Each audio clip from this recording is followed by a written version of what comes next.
You're always ready. If the opportunity shows up, you're ready.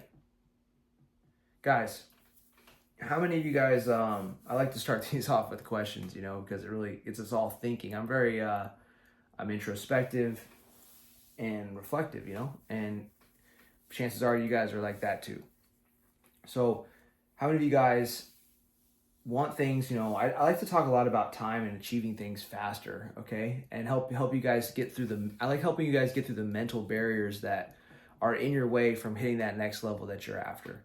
I love it. I love it because most issues in life are all mindset issues. Like one of my friends just now did this video about how they never thought that they could be smaller. They're like, I thought I was just stuck at this size. I've been this size for so long. I never knew I could tighten up and tone up and be more lean and sustain it. They're like, I just thought that if you did that, you had to do like a crash diet or that it just wasn't for me. And their mind is just blown. And I said, you have to share this video. Even though I didn't train you, I didn't coach you, I didn't do your nutrition plan, I didn't do your workout plan. You got to put this out there because more people need this message. And it's true. I don't care whether people jump into my program. All I care about is that people become their best self. And so in life, our mind is always the barrier that stops us from getting to that next level that we're after. So the timing is always right. The timing is always, if the opportunity shows up, if it shows up in your life, you are ready. And that's what I'm gonna talk to you guys about today is how can you, when the opportunity shows up for you to take that next step, how could you not walk away from it? How can you say yes and commit and go? Well, if you're new to the channel here, I'm Jeremiah Sullivan. I was a small town kid, and I was shy.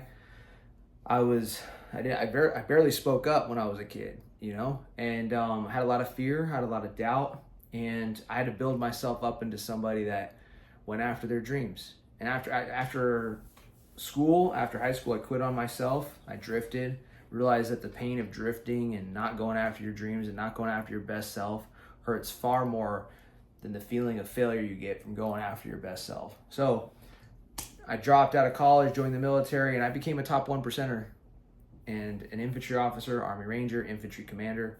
And then people started asking me about like how I transformed, how I accomplished the goals I set out. And I started helping a lot of people and then eventually created a business, coaching others and helping them improve their leadership and getting the results that they want in their life. So, point of this is guys, like mindset is like they say that success is like 80% between the years. And it's true. It's 20% strategy and then 80% mindset. Like that's very true. So think about this. Like I truly believe that when the opportunity comes knocking at your door, it's like divine, man. It's like God is like saying like, hey bro, like here's the opportunity you've been asking for. Here's your chance. But opportunities are fleeting. Okay. There was this one time I was a specialist. I was a corporal. I must have been a corporal. I'd gotten back from Iraq. I was 21 years old. Our unit had gone into the field. I believe it was right after Iraq, if I remember correctly. We went into the woods. That's what the field is in the Army. And I was an engineer. I did engineer work. My job is I did survey and design work for a construction, contracting, and road building, vertical and horizontal construction battalion. I was just like a laborer when I came in before I was an infantry officer. So anyways, long story short is that we were out in the field for a few weeks. I mean, it was hot out there. We all got like this field trip, actually, this field exercise, dude, this shit was crazy. It was so hot out there, our unit, and it was ridiculous. This is the nasty side of the Army that people don't tell you about. The regular Army, okay? And I never did dumb shit like this in the regiment. but we go out to the field and it's hot as hell. I mean, it's like in Kentucky and it's like close to 100 degrees. They make us wear our body armor. They make us wear our helmets and they make us do manual labor with full battle rattle on. I'm talking hammering down tent stakes, hammering those in with sledgehammers, carrying our fucking M16s that we had at the time, the big long muzzle ones that look like you should fight in the Civil War with. Yeah, we had those. And they had like 20 heat casualties in one day because they refused to let us take off of our body armor because they wanted us to prepare for Iraq. So they just let people fucking get wiped out by the heat. It was the stupidest shit.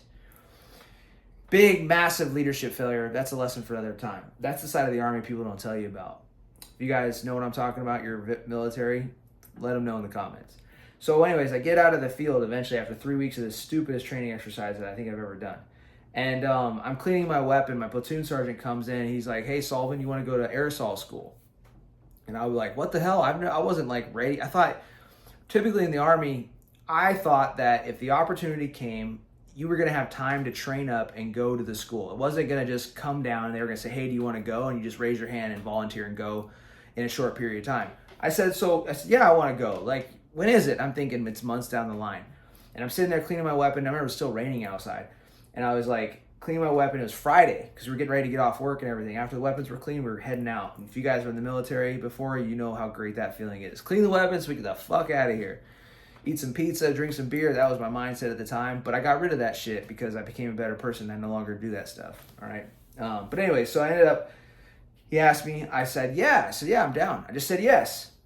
Like a good soldier would, right? Yeah, let's do it. When is it? He said, Monday. I said, oh shit, what the fuck, dude? I got gulped, you know? And I'm like, I wanted to back out so bad.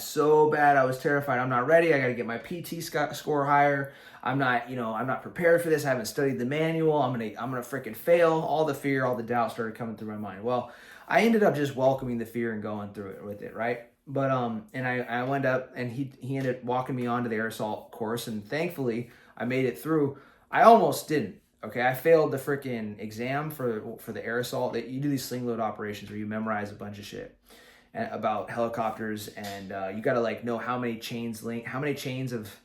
links of the chain there are between the helicopter from the helicopter bottom to like the cargo container that you're going to be shipping. You have to like know shit like that. You got to know like the maximum capacity that these certain aircrafts can actually carry, like how much weight they can carry. It's tons of memorization. And anyways, I went to that course, I took the first exam and I failed. I ended up learning from my mistakes and I went through and I ended up passing. And I almost failed again because I almost missed, during the 12-mile ruck time, I almost missed movement. I was actually, they brought an MTT to Kentucky, and which is a training unit that certifies you in air assault. They brought a team out there to certify us all and train us. And I was living in my house at the time. And so anyways, I would go home at night and come to the course. Long story short is that I almost missed movement one day to the final exercise, which was the 12-mile ruck march. And I was doing like 100 miles an hour down the main strip there. I think it was Dixie in Kentucky at Fort Knox. And I was doing like 100 my 350Z. And I hope I didn't get pulled over, and I made it there. Normally the ride took me like 30 minutes, but I think I got there in like 10 or 12.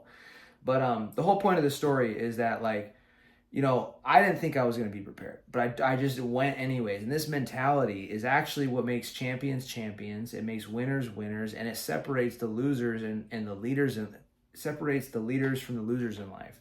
Leaders go after it, man. They say yes when they know that when that opportunity comes. Like, regardless of what you think about Conor McGregor, one of the ways that he became big is he said yes, man. Even Chandler, one of the ways that Michael Chandler became big in the UFC is he said yes. Claudia Gadelha, when she was coming up through the UFC, one of the ways that she got well known and she became known is she said yes. So what I want to say here, guys, there's some MMA people that maybe you guys know, maybe you don't know. But my point is that when the opportunity comes, that's your chance. When the opportunity shows up at your guys' doorstep, when somebody comes knocking and they say, hey, here's your opportunity, and you hesitate, understand that you're walking away from the path that will take you to your best self. You're not supposed to be perfectly ready for the opportunity. You're supposed to be the person that is scared to take the opportunity and takes it anyway. So this is the key. This is the key. When it comes to overcoming the mindset that you need to see a goal and take action on an opportunity, to take action on that opportunity, you have to see yourself as somebody that says yes to those fucking opportunities. Because whether you win or whether you lose, it doesn't matter. You're following and becoming the person that walks the path of a winner. A winner has this self-image that they're going to figure it out. If you don't know this acronym, remember it. FITFO. It means figure it the fuck out. It's right here on my computer, actually. Right here. FITFO. Figure it the fuck out. Winners have a FITFO mentality. Now, if you can prepare for whatever it is that you're about to embark on and go do, you prepare. This isn't an excuse to bypass preparation. However, and when the opportunity shows up, you are ready. God is telling you that you are ready. You're never going to feel ready. You just are ready. You got to trust in yourself and you go for it. Okay? And whether you win or lose, whatever happens in the back end of that test that God has given you, that the universe is giving you, whatever happens in the back end of that is taking you to your higher purpose, your higher calling, to the best version of you. Because if you fail, you're going to learn and keep growing. You win, you're going to re-identify, you're going to have a new identity, you're going to have a new belief system about yourself, and you're going to go even further. So it's a win-win no matter what. So take the damn opportunities that are coming to your life and stop hesitating on things and realize that the right time is right now. I love you guys. I hope you enjoyed this video, and I hope that you really implement today's lesson with whatever opportunity is right in front of you. Take action on it today. Don't be an indecisive person, because those are followers in life, and we're not here to be a follower. We're here to be leaders. Love you guys. Conquer all.